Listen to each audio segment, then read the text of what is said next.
Welcome to Talks with MSD, the go-to podcast for anyone intrigued by the world of mechanical contracting and mechanical services and design. Join us as we dive deep into the inner workings of MSD, sharing insights, experiences, and the latest trends that shape our industry.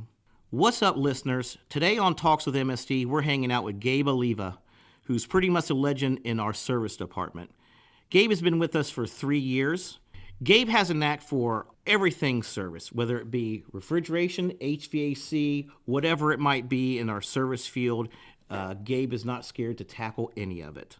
Gabe, tell me what a normal workday looks like for you. No work day is the same, which is why I really like it. But for example, maybe 2 weeks ago, I was out, had a maintenance. I had to wrap up. The morning started off, arrived there on site, checked in with the client, and then took care of the maintenance. Didn't have much left to do there, just a couple more units to look into, make sure this was a heating PM, so ensure that they were heating properly. Then I was able to get that maintenance wrapped up, got all the paperwork, everything filled out, checked out with the customer, and then it was a little colder out that day. Never failed, there was more heating calls, service calls that needed to be ran. So then ended up going out, service call for a Hengen heater inside of a warehouse that wasn't heating properly. Had to go there, and there was a thermocouple that had went out. So I was able to get that replaced and they were able to heat that portion of the warehouse with that heater. Then after that call, there was another call waiting for me. There was a walk-in freezer that wasn't getting down to temp. Had to go there and get that figured out. We were a little low on charge, so I went ahead and leak checked, ended up finding a leak, getting that repaired as well. Was able to get that going for them, and that ensured that their product in there was staying at the right temperature, and they were good there. And that was it for that day. That was just an example of how your normal day started with preventative maintenance, then it went to a no heat call, then it went to a refrigeration call. Yep. So in one day, 3 different things to do. Exactly, yep. And again, back to that's what I really like about this job is just different, the variety of what you can get into in one day. But on all 3 of those things. Thank you. How did you start in this industry? Well, it started, had my first daughter and decided that I needed to find a career that I can kind of keep evolving and learn more about and just find a good job.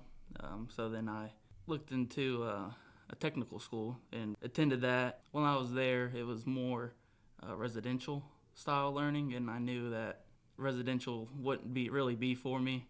So I knew Randy that worked here and asked him if I should apply, and ended up applying here and worked here and been working here.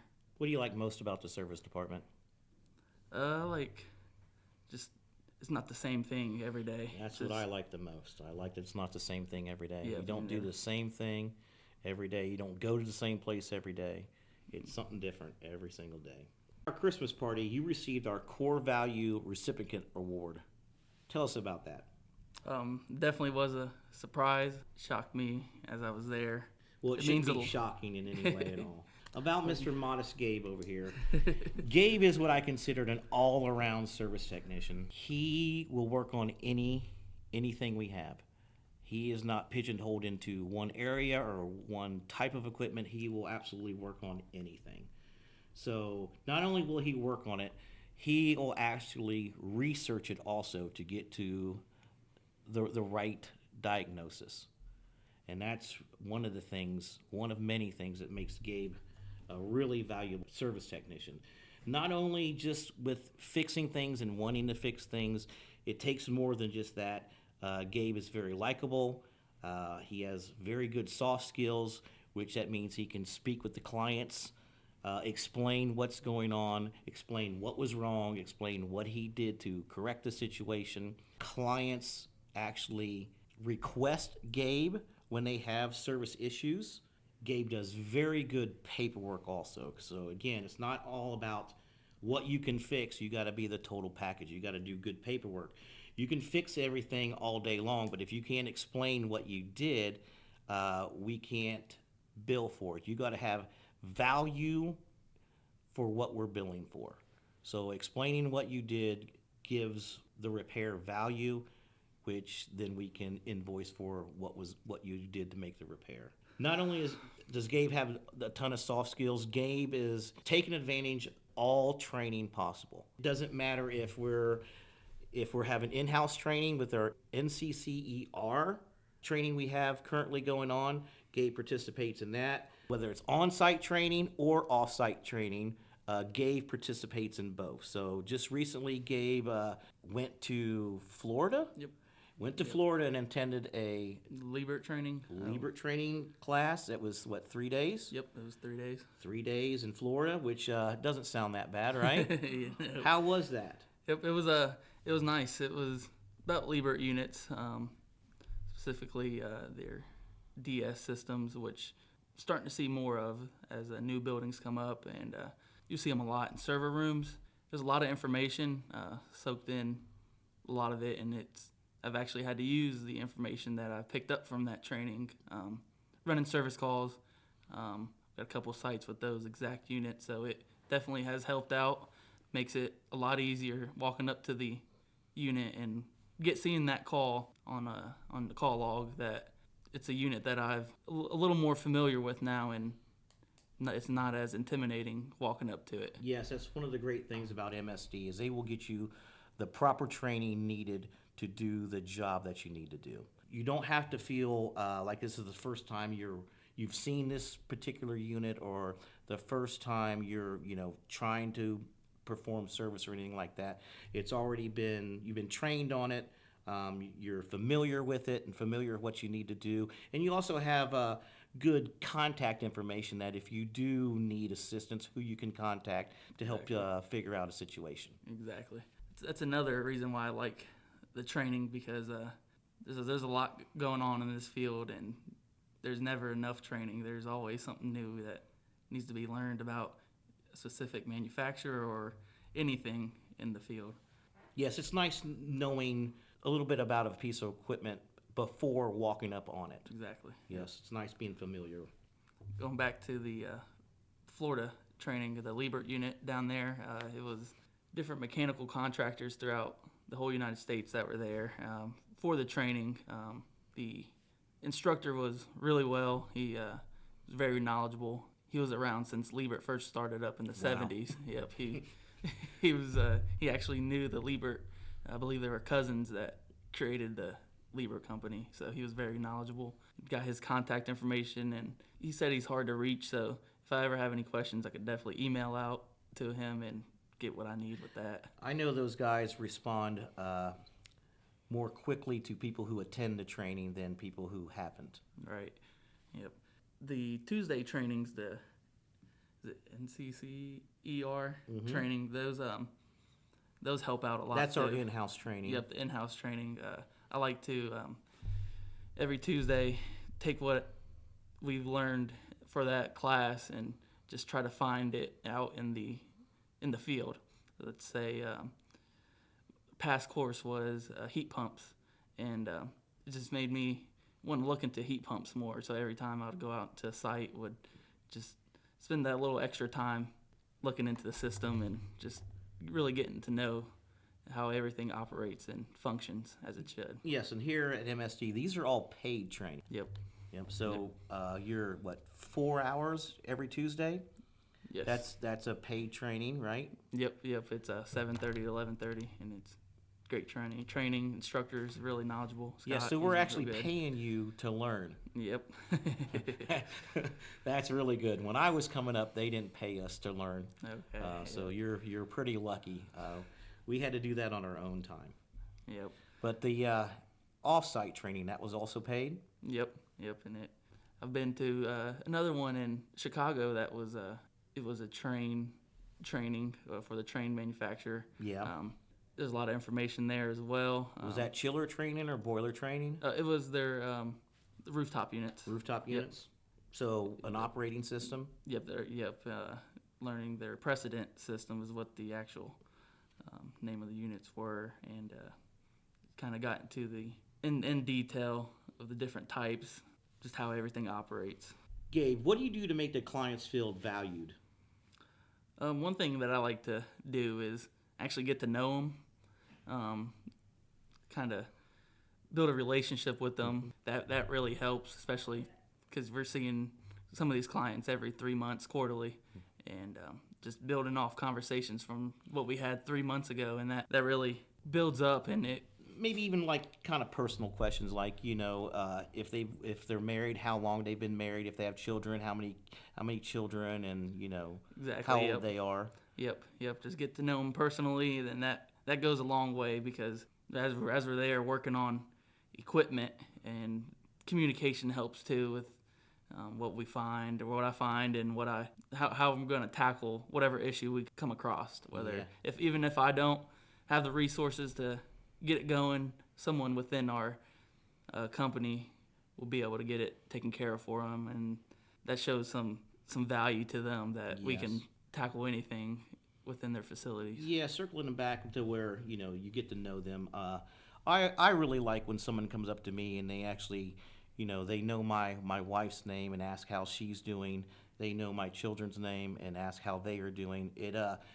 It makes you feel like they actually know me, Exactly. and invested a little bit of time to actually want to actually get to know me. Yep. So I do really like when that happens, which is what you do also, right? Yep, and typically what I find is that those conversations don't happen the first day. Correct. Within even your third time out there, that conversation builds up as you're out there more frequently. Yeah, it kind of goes, you banter but back and forth. You kind of explain, your situation or, what's going on with you. They kind of give information on what's going on with them, and you kind of build a rapport. Yep, I know recently I just had a child, and customers were calling me, asking for pictures and checking on the baby. Well, that's awesome. That's because you're the man. You're very valued, and again, the clients really, really love you. You're requested by many. Gabe, what is your favorite type of equipment you like to work on? That's an interesting question, because it's not real specific. I really like to work on equipment that I know nothing about, just to help me get to understand it. I like learning new things and just understanding, especially if it's the first time seeing it, then I don't know, it's just something that sparks in me that I want to learn more about it and understand it thoroughly. That way next time, or even just for the issue they're having now, I can get it going and just go off of that. Yeah, see, I like broken equipment. Exactly, yep. Because I love fixing it. Right. And they love when you fix it. Mm-hmm. That is for sure. When you fix it, that's when you get the, oh, thank you very much. I really appreciate it. Can I get something for you? Can I do something for you? When something's broken and you fix it, clients really, really appreciate it. Yep. I don't know. I really like a little bit of everything. I like to walk into a rack room and just the loud compressors banging. It just, I don't know, anything. That's why you're a great fit with the service department, because we don't work on the same thing every day. It is something different daily. It's something different, somewhere different, and there's always a different problem. Even it might be the same piece of equipment from, say, location A to location B, is usually a different problem with that same piece of equipment. Right. Yes, and you kick butt on all three of those things. Thank you. What kind of advice would you give to a newcomer? The advice I would give is just to pay attention, really just learn off of whether you're with another tech taking on a service call or maintenance. Just pay attention to how the other techs work and what they do. I feel like that has helped me learn off of them. Be motivated, be confident. Exactly, yep. And try. Just always try your best. Mm-hmm. Do you have any other sources that you use besides just our in-house training? I like to watch. We've got the Vision app, and I like to watch the activity that the other techs within the service department has done, whether it's service calls that they've completed where they've ran into issues there as well, and just to learn off of that. Take that in, and that helps as well with if there is a service call out at a site that I haven't been to. At least I can go back and kind of remember off of their videos what's at that site and what they've done in the past, and that really helps as well. Yes, I recommend to all our technicians to watch each other's videos. It helps everyone out, especially with seeing our equipment, because that could be the piece of equipment that they are going to be working on next time. So Exactly. if they watch our videos, it wouldn't be the first time that they're seeing that piece of equipment or knowing what was done to it in the past. Exactly. So watching the videos is very helpful, and our clients love those videos that we do for them. Yep. They actually request them. If I don't provide them with one, they're actually calling saying, "Hey, where's my video at? I didn't get it." Yep. Yep. And I like taking those videos as well as I'm out on a service call, because it really shows what the unit was like before you got there and how it wasn't running. Take a video of a room being 90 degrees, and then by the end of it, you've got the unit put back together and it's running. Everything's checking out fine, and the room is now down to 70 degrees, and clients are happy. People in that space are happy, and that's what it's all. It's all nice about. showing off your work and showing off what you did to fix something. Exactly. Yes. Yep. It's personal pride. Right. Yeah. Yep. Do you have a recent service call that was actually kind of strange that you were able to figure out? Yep. We got a new account down in Cincinnati, and the building was only 7 years old, and the maintenance staff there was saying every once in a while the first floor would have a sewer gas smell. Ooh, yuck. Yep. Yep, and it didn't smell good at all. And they could never figure out what was going on with it. So I get down there, I'm poking my head through the ceiling tiles, just trying to trace out where that smell is coming from. And eventually, near the restrooms, I found a test plug. It's sort of like a balloon that they throw into their drain lines to kind of test vent it. Pipe? Yes. The sewer vent pipe? Yep. Okay. To test it and make sure it holds its pressure. Mm-hmm. That's assuming when the building was first installed. Yes. Is when they did that, and that balloon was still in there, which it deflated now, and just causing all that gas every once in a while to weep out and just cause that floor to not smell good at all. So ended up just throwing a plug on there, and that solved the issue. And go back there 2 months, 3 months, I asked if they've had any smell, and nobody's ever smelled any more sewer gas down there, and definitely made the client happy. That is awesome. That is an awesome thing to hear. That's the kind of stuff I like. I like stuff like that you fix that no one else has been able to fix yet. Right. It's just by being persistent, not giving up, not quitting, obviously, and just following through. And then following up with the client to make sure that the problem had been solved, and them saying, yes, oh my gosh, that's even a larger feeling there. Let's get to the most important thing of the day. Lunch. What is your favorite place to go for lunch? I gotta think about that. Sorry.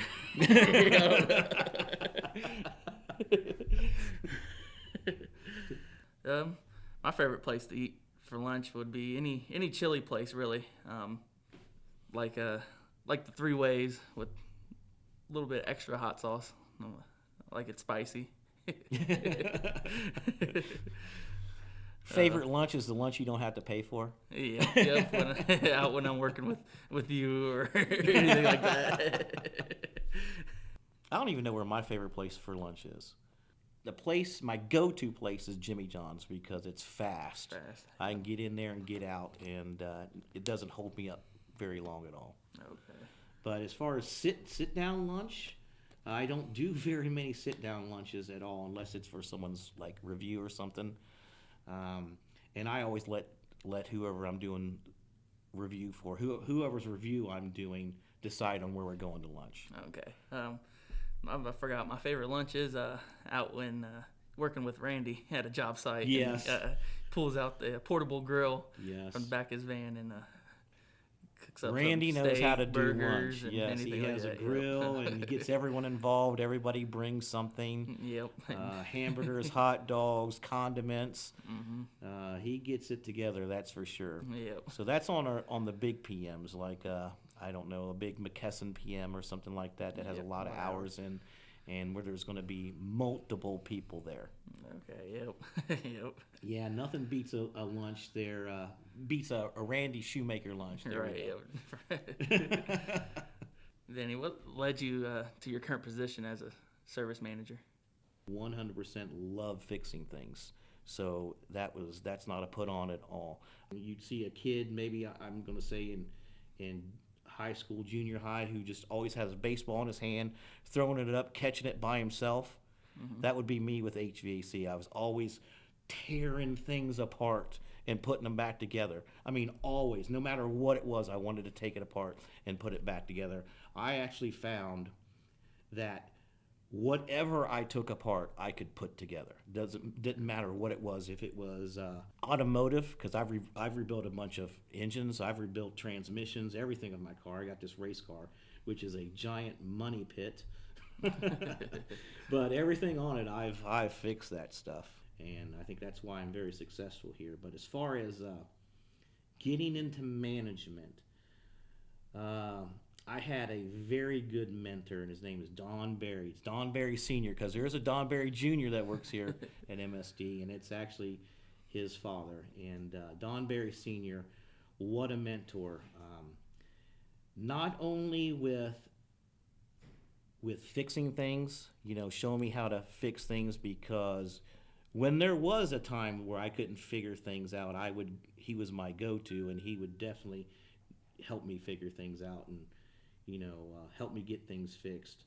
But as far as speaking to other people, there's more than being a manager than helping people fix things. Right. You have to know how to speak to your technicians. You need to know how to speak to other people in management. You need to know how to speak to clients. And Don Berry was also masterful at all of those. So I really just try to emulate what he has done. He's just a very, very good person who I strive to be. I really do. But I was starting to get older. I'm still getting older, and I have bad knees, and I knew I couldn't climb ladders and do all the things that we need to do. Carry compressors across the roof, throw blower motors up in units that are already 3 to 6 feet up off the ground. I was kind of slowing down, and there was an opportunity where I could get into management, being the service manager. And I just took that opportunity that MSD was providing, and I ran with it. At first, I was very, very skittish, but here with MSD, they don't throw people to the wolves. They give you tons of training. I was able to train for over a year, if not a year and a half, as far as shadowing Don Berry and shadowing other people also. And plus, even though I like fixing things, I like helping people also. I do like helping other technicians figure things out. Probably the same way he liked helping me figure things out. Right. Yep. So, just seeing when you help someone figure something out and they get it, they get that aha moment. You like seeing it in their eyes. You can actually remember when you felt the same feeling, when you actually, it clicked, or you got it, you understood. So I like that too. So that's kind of how I got in management here. And I'm glad I did. I really, really like it. Okay. I like having you as a manager.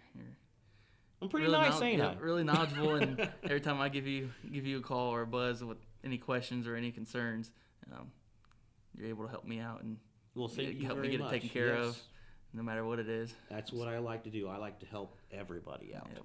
Yes, I like talking to the clients too. Especially, this is kind of strange, but when a client's upset, you kind of look more forward to speaking with them, because I know I can explain to them exactly what happened, how it happened, why it happened, and the most important of what we're going to do to make it right, or complete the process. Mm-hmm. So after you do all that and you explain that to them, and they kind of, they know, they can see, the direction you're going. They can see that you do have their back. You have their best interest. They're definitely on your side. It's another good feeling. The good feelings I get is really what I like. Yep.